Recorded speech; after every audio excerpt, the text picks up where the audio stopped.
and welcome back to Asia Now. In this video, I'll tell you about two foreigners being kidnapped and had their lives taken in the Philippines.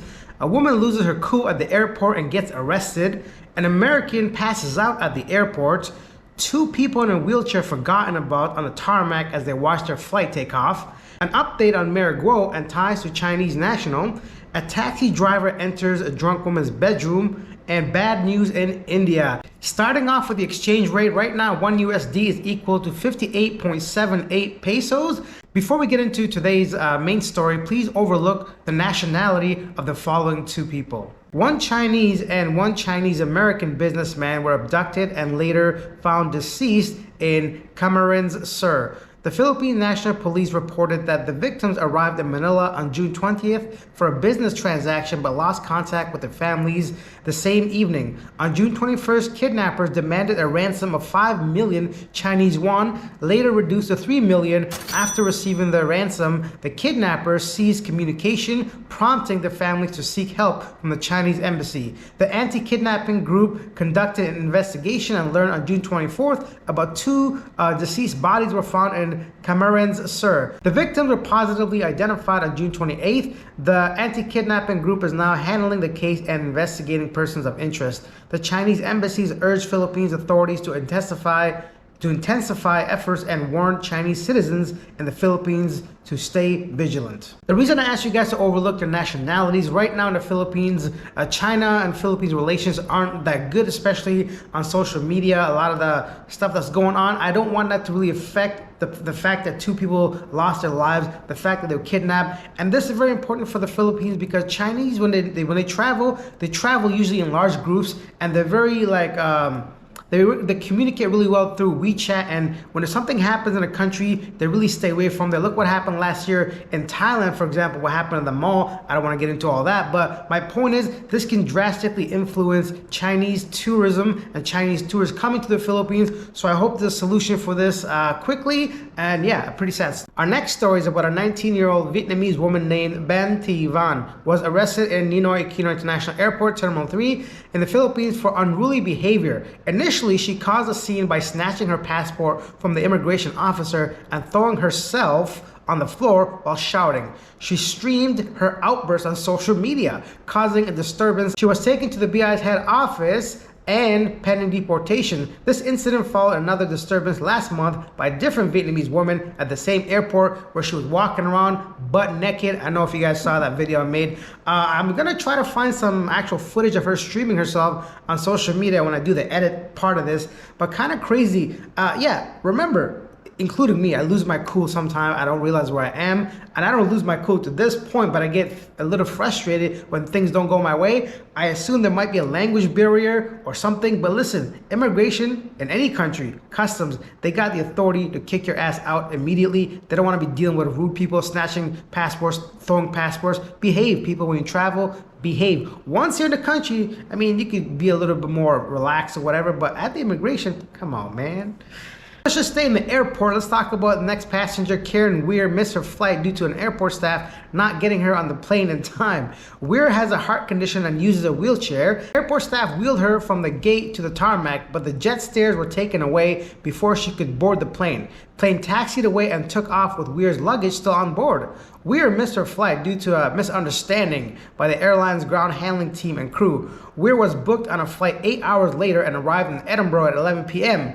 Weir was able to retrieve her suitcase that had taken off earlier the flight from Belfast International Airport. It was a situation for the airline to comment on. EasyJet, the airline, did not immediately respond to the request, but eventually they apologized for the incident and will provide compensation for Miss Weir. Yeah, kind of. It wasn't just her, it was her and another person. It was two of them, and apparently she's an author and she's gonna go to this to give this lecture, and it was embarrassing for her, of course.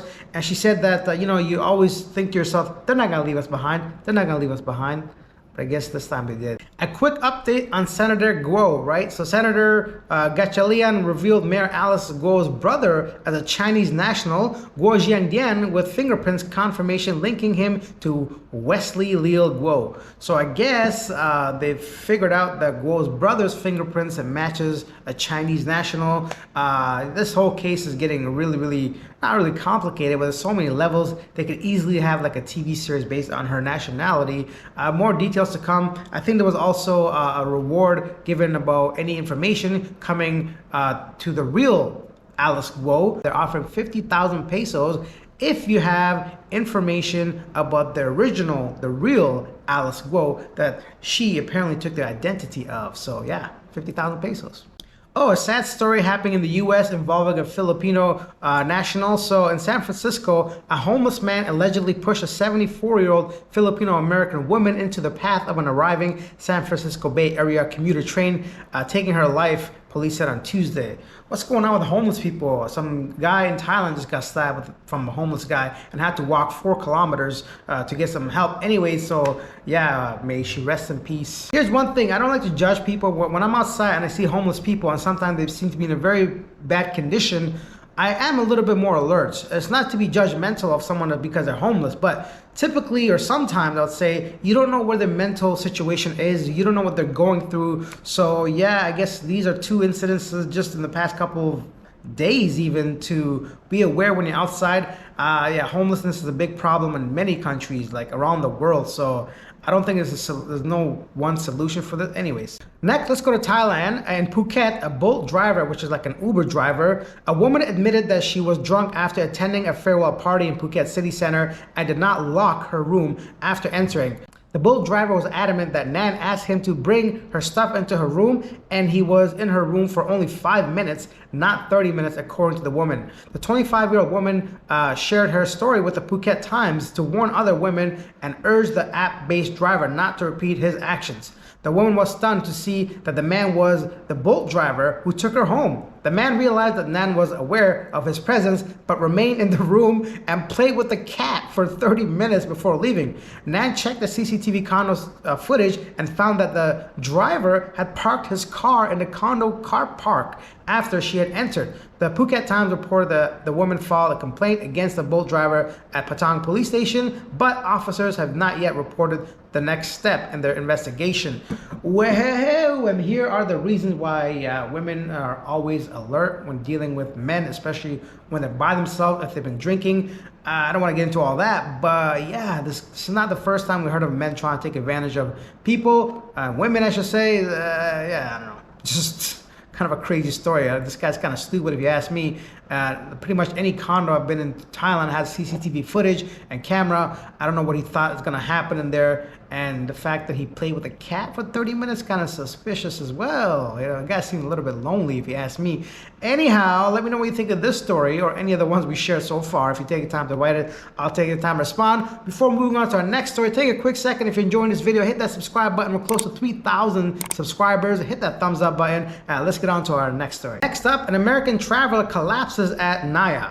So a member of the Manila International Airport medical team rushed an American traveler to the hospital after he fainted in the immigration area at the Naya on Thursday morning. George Anderson Bingham Jr. received medical attention from the Naya medical team after experiencing drop in blood pressure and oxygen levels before being taken to the Makati Medical Center. I hope he gets medical attention and he's okay now. Initially, I thought this was due to maybe the heat. You know, sometimes the Naya air conditioners don't work. Actually, oftentimes they don't work. But I guess this has to do with some of his blood pressure and other stuff. So yeah, I hope he recovers. A crazy story from India. Thousands of people at religious gathering in India rushed to leave a makeshift tent, setting off a stampede Tuesday, July 2nd, that took the lives of over 120 people and injured so many more. Whoa, that's a lot of people to pass away because of a stampede, man. You know, India's population is crazy, and there's a lot of people, and religious events like this bring out a lot of people. So yeah, crazy and sad story. I think that's about it. Now it's time to take a look at our section and our segment called Yesterday Today, where I read some of the most popular comments on our previous video. Yesterday we took a break from the news and we talked about how do foreigners make money in the Philippines, how can they afford to live there. So it was really fun to talk about, and a whole bunch of comments talking about how they earn money in the Philippines. One of the most popular comments, surprisingly, being somebody saying most of y'all are broke. All right. I don't know what that has to do with anything that we talked about yesterday. Nobody's claiming to be rich in the Philippines. Most people are in the Philippines saying they have a better standard of living on that specific income, right? So yeah, I guess it's definition of being broke. I'd rather be broke and live completely free than to be rich and work 9 to 6 somewhere in Canada paying 40% taxes and listening to my crazy government. So that one was popular. Another person says, live like a Filipino. I'm not sure what that means. If he's trying to say live like more budget your money better, or don't have air conditioning and don't eat Western food, maybe eat like a local, save money that way. I'm not quite sure. Please, if you're reading this or watching this, elaborate. And let's just read one more. People don't understand there's no work in the Philippines for a foreigner, period. The teaching jobs dried up long ago. That's why young guys have no way to move to the Philippines for a relationship. And that was Yesterday Today. If you enjoyed this video, hit the subscribe button, as I said earlier, hit that like button, and share your thoughts about any of the stories today. I always enjoy talking to you guys. I feel like I'm checking in with my buddies, and that's it for this one. Maybe I'll take tomorrow off. I'm not really sure. Someone special is joining me here, so maybe we'll be busy doing whatever, just exploring the town. I'll see if I could work you guys in and make another video. If not, then I'll see you guys in a couple days. See ya. Bye.